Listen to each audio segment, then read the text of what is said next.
ሰላም ጤና ይስጥልኝ። ይህ በአዲስ ከተማ ኮሙኒኬሽን ተዘጋጅቶ የሚቀርብላችሁ የአዲስ እይታ ፕሮግራማችን ነው። በአዲስ እይታ ፕሮግራማችን አዳዲስና ወቅታዊ ጉዳዮች ላይ እንግዶችን በመጋበዝ ቆይታ እናደርጋለን። በዛሬው ዕለት በአዲስ ከተማ ክፍለ ከተማ የወንዶች እግር ኳስ ቡድን ከየት ወዴት በሚል አጭር ቆይታ ከእንግዶች ጋር እናደርጋለን። አብራችሁን ቆዩ። ዛሬ ከኛ ጋር ቆይታ የሚያደርጉት አቶ ዮናስ ስዩም የአዲስ ከተማ ክፍለ ከተማ ወጣቶችና ስፖርት ጽሕፈት ቤት ኃላፊ፣ እንዲሁም አቶ ይልቃል የአዲስ ከተማ የወንዶች እግር ኳስ ቡድን ዋና አሰልጣኝ፣ እንዲሁም አቶ ብርሃኑ ረዳት አሰልጣኝ ከኛ ጋር ቆይታ ያደርጋሉ። ቅድሚያ ወደ አቶ ዮናስ እንሂድና የአዲስ ከተማ ክፍለ ከተማ የወንዶች እግር ኳስ ቡድን መች ተመሰረተ፣ እንዴት ተመሰረተ የሚለውን እንጀምር። እንግዲህ ክፍለ ከተማችን እንደሚታወቀው በጣም ለሀገር ባለውለታ የሆኑ ስመጥር እግር ኳሰኞችን ያፈራ ክፍለ ከተማ ነው። እንዲሁም ኳስ ሜዳን የያዘ ክፍለ ከተማ እንደመሆኑ መጠን ከጊዜ ወደ ጊዜ እነዚህ ስመጥር የሀገራችን ስፖርተኞች እየተመናመኑ የመጡበት ሁኔታ አለ። ያንን መነሻ በማድረግ ወጣቶች ክፍለ ከተማውን የሚወክል የነበረውን ታሪክ ድጋሚ ሊያቀና የሚችል ክለብ ያስፈልገናል የሚል የወጣቶች ጥያቄ ነበረ። ያንን መነሻ አድርጎ በ2003 ዓ.ም በወቅቱ የነበረው አመራር የወጣቶችን ጥያቄ መነሻ በማድረግ በካቢኔ ወስኖ ክለቡ በ2003 ዓመት እንዲቋቋም ሆኗል ማለት ነው። ክፍለ ከተማ የወንዶች እግር ኳስ ቡድን መርኬዎቹ የሚል ስያሜ ተሰጥቶታል። ይህን ስያሜ እንዴት ሊያገኝ ቻለ? ያው እንግዲህ መርካቶ የአፍሪካ ትልቁ የገበያ ማዕከል እንደሆነ ይታወቃል። መርካቶ ውስጥ ደግሞ በርካታ ከተለያዩ የሀገሪቱ ልዩ ልዩ ክፍሎች የተለያየ ማንነትና የተለያየ ባህል ያላቸው የህብረተሰብ ክፍሎች በቀን በቀን በሚሊዮኖች የሚቆጠሩ ገብተው የሚወጡባት ናት። አውቶቡስ ተራንም የያዘ እንደመሆኑ መጠን ከዚህ አንጻር መርካቶ ትንሿ ኢትዮጵያ ማሳያ ነው ብለን መውሰድ እንችላለን። ስለዚህ መርካቶን እንደ ስያሜ ስናመጣው አንድም ክለቡ የተሻለ ህዝባዊ መሰረት ይኖረዋል፣ ሁሉንም የሀገሪቱንም አፍሪካንም የሚወክል ስም ነውና በዚህ ስም እንደ ብራንድ ኔም ብንጠቀም ክለቡ የህዝብ ጆሮ ውስጥ የህዝብ አይን ውስጥ ቶሎ የመግባት እድል ይኖረዋል የሚል መነሻ ይዘን ነው የክለቡን አጠቃላይ ኒክኔም መርኬዎቹ በሚል የሰየም ነው ማለት ነው። ወደ ረዳት አሰልጣኝ ብርሃኑ ልምጣና የክፍለ ከተማችን የእግር ኳስ ቡድን ቀደም ብሎ ከነበረበት ብሔራዊ ሊግ ወደ የኢትዮጵያ ከፍተኛ ሊግ መሸጋገር ችሏል። ብሔራዊ ሊግ እና ከፍተኛ ሊግ ስንል ምንድነው ልዩነቱ? ያው እንዳልከው ብሔራዊ ሊግ በጣም ከባድ ውድድር፣ በጣም ብዙ ፋይት የምታይበት ነው። በጣም ወጣቶች የሚበዙበትና ውድድሩ 48 ቡድኖች ከ48 እንደገና 8 መጥተው ወደ 50 ምናምን ቡድን ውስጥ ነው። ከዛ ውስጥ ነጥሮ ወደዚህ ሊጉ ላይ ለመግባት በጣም ብዙ ነገር አይተናል። ብዙ ቻሌንጆችን አልፈን ብዙ ጠንካራ እንትን ነው። ከፍተኛ ሊጉ ላይ ያው በጥራት ደረጃም በምንም የተሻለ ነው። ውድድሩ ላይም ስለነበርን ሜዳ ጥራት አለ፣ የውድድር አዘጋጆች ብዙ ፈተናዎች አሉ። 3 ሜዳ ላይ ነው በአመት ሙሉ የጨረስንበት። በከፍተኛ ሊግ ቢሆን አንድ አበበ ቢቂላ ወይ ሐዋሳ አርቲፊሻል ላይ እዛ ላይ ነው የምንጫወተው። እታች ግን የፈለጉበት ሜዳ ነው። የተመቻቸ ዳኝነትም የለውም። ብዙ በቃ ገና አማተሮች ሆኖ ነው የሚያጫውቱ እና በጣም ልዩነት አለው። ላይና ታች በጣም ልዩነት አለው። ያን ፈተና ደግሞ ተጋፍጦ መጥቶ እዚህ ጋር መድረስ ለትልቅ ክብር ነው። በአንደኛ ሊግ እና በከፍተኛ ሊግ ያለው ልዩነት አንደኛ ከከፍተኛ ሊግ ወደ ፕሪሚየር ሊግ ነው የሚታሰብ፣ ከአንደኛ ሊግ ደግሞ ወደ ከፍተኛ ሊግ ነው። በሁለቱ መካከል ያለው ልዩነት አንዱ ይሄ ነው። ሁለተኛ ልዩነቱ የሜዳ ልዩነት በራሱ ልዩነት አለ።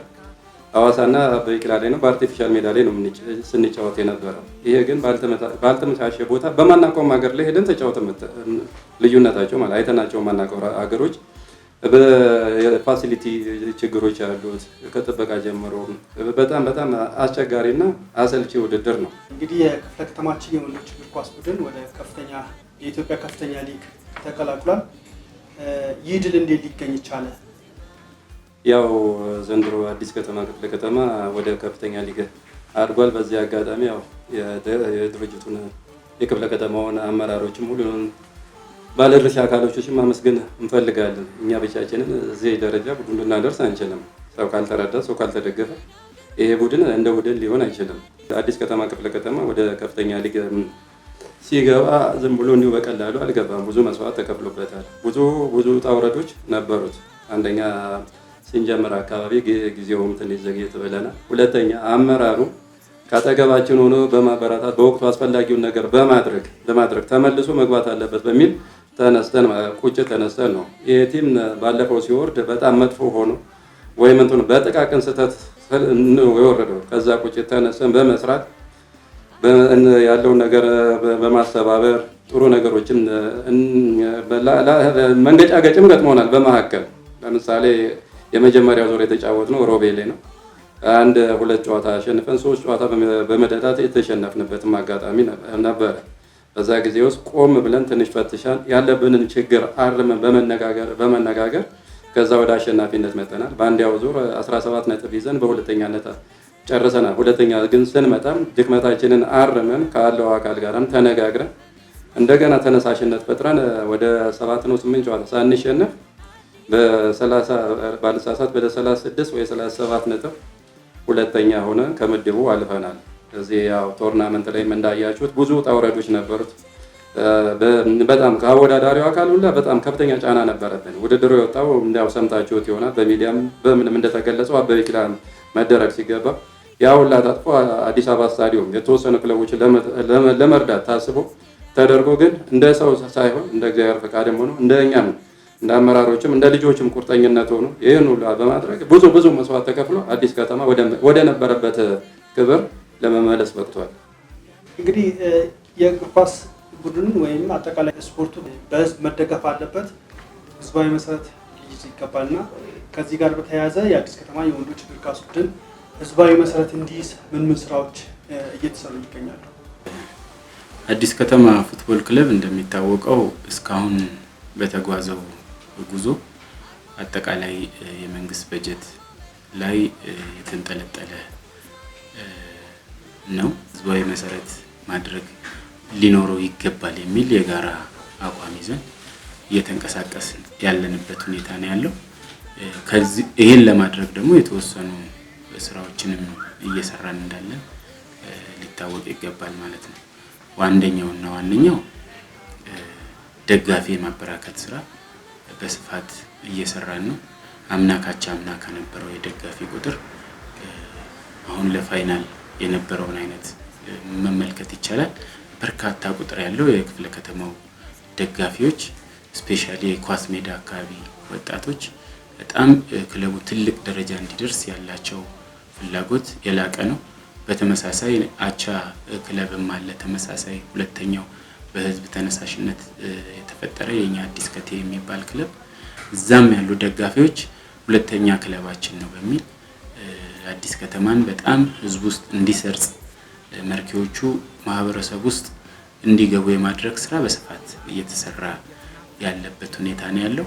እስከዛሬ በአጠቃላይ አመራሩ በካቢኔው ውሳኔ ፕሮፖዛል እያስገባን ለደሞዝ ለመሳሰሉት እና ለሌሎችም ወጪዎች ገንዘብ ስንጠይቅ በበጎ ፈቃደኝነት አስተዳደሩ እየተባበረን እዚህ ያደረሰናል። ግን በቀጣይነት በህዝብ እንዲመራ የማድረግ ተልዕኮ ወስደን እየተንቀሳቀስን ያለነው። ለዚህም የተለያዩ ተቋማት የተለያዩ የህብረተሰብ ክፍሎች ኢቭን ዓለም አቀፍ ተቋማትን ጭምር ፕሮፖዛል እያዘጋጀን ሀብት የማሰባሰብ ስራ የመጀመር ውስጥ ስፖንሰርሺፕ ስራዎች ውስጥ የገባንበት ሁኔታ ነው ያለው። ወደ ስራ በተጨባጭ ለመግባት አንዳንድ የገጠሙ ችግሮች ቢኖሩም ግን እነሱን ቀርፈን በአጭር ጊዜ የተሻለ ገቢ ማግኘት የምንችልበት ህብረተሰቡም በደጋፊ በሜምበርሺፕ በመሳሰሉት ክለቡን እየደገፉ ክለቡን የራሱ እንዲያደርገው የማድረግ ስራ እየሰራን ያለንበት ሁኔታ ነው ያለው።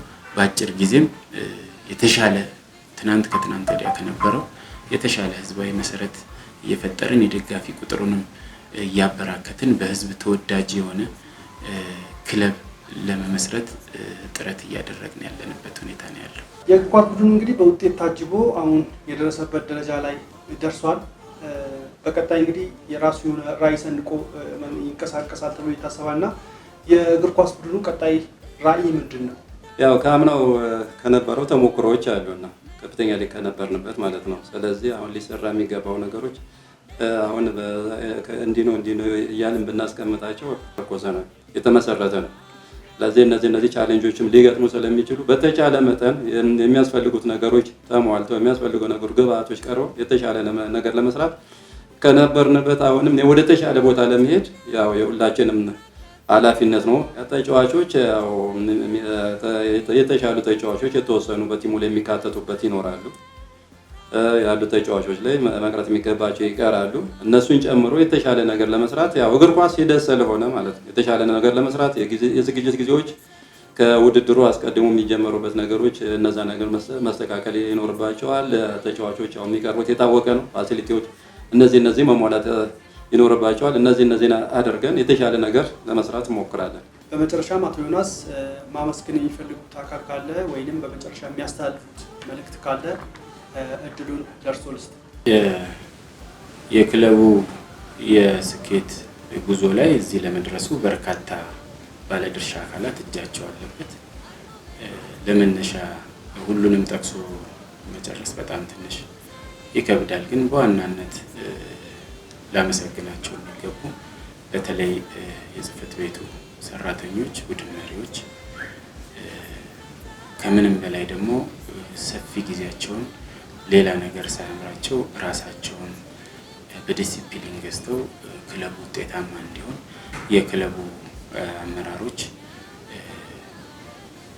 የነበራቸው ትጋት ክለቡን በተለይ አምና ከወረደ የመውረዱ ዜና ከተሰማ በኋላ የነበራቸው ቁጭት ኢቭን እንዳይወርድም ጭምር ሲያደርጉ የነበረው ጥረት በጣም በአጭር ጊዜ ውስጥ ባልተጠበቀ መንገድ በወረደበት ዓመት ወዲያው እንዲመለስ ያደረጉ የክለቡ አጠቃላይ ኮቺንግ ስታፍ ከልብ ላመሰግናቸው እወዳለሁ።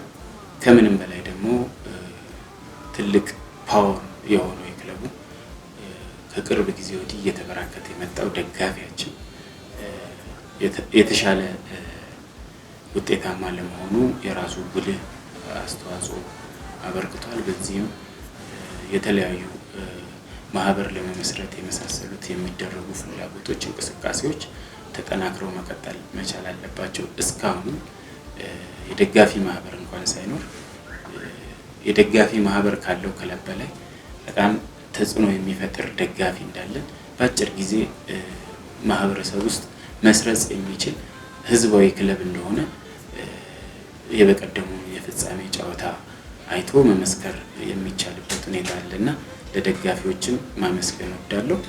ከዛ ውጭ ግን ክለቡ የሚገጥሙት የፋይናንስ እጥረቶች በተደጋጋሚ ይከሰታሉ። ይህም ያው ህዝባዊ መሰረት አለመፍጠራችን አንዱ ክፍተት ነው። ይህንን ክፍተት ለመድፈን ግን በተለያየ ጊዜ የበጀት እጥረት ሲገጥመን የክፍለ ከተማው ካቢኔ ባቀረብነው ፕሮፖዛል ልክ ችግራችንን ተረድቶ ያንን ችግር ለመቅረፍ ያደረገልን ድጋፍ ለክለቡ ውጤታማነት የራሱ የሆነ ትልቅ አስተዋጽኦ አበርክቷል። ከሁሉም በላይ ደግሞ በእያንዳንዱ የክለቡ አጠቃላይ እንቅስቃሴ በቅርበት ሆኖ እያንዳንዱን ነገር እየተከታተሉ ለችግሮችን መፍትሄ እያበጁ ውሳኔም እየሰጡ ከመሄድ አንጻር የክፍለ ከተማችን ዋና ስራ አስፈጻሚ ወይዘሮ አይዳ አወል ትልቅ ድርሻ አላቸውና ለድሉም ለስኬቱም ባለቤት ስለሆናችሁ ከልብ ላመሰግናችሁ እወዳለሁ።